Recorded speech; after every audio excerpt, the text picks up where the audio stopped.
repicant com a segona corona,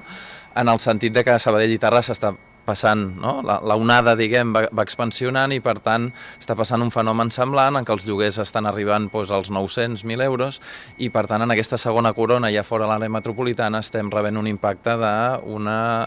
immigració per habitatge. Des de l'any 2000 al 2020 ens vam moure entre els 3.500 i 3.600 habitants, érem un municipi amb una població molt estable i s'ha notat un canvi molt espectacular a partir de l'any 2020, en el sentit de que ja portem quasi una acumulació de 800 habitants nous que bàsicament han vingut a viure en la zona de les diferents urbanitzacions que té el nostre municipi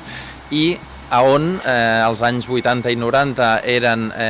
segones residències i ara ha sigut gent que ha marxat de l'àrea metropolitana per poder comprar aquestes cases a quatre vents a un preu bastant més raonable que dintre l'àrea metropolitana. Anàvem desplaçant-nos, vam començar potser el perímetre una mica del nord de Terrassa, Sabadell, i de Rellinars, de Viladecavalls, de Vacarisses, vam anar a parar precisament al Bages Sud, on realment els preus hi havia un decalatge important, no?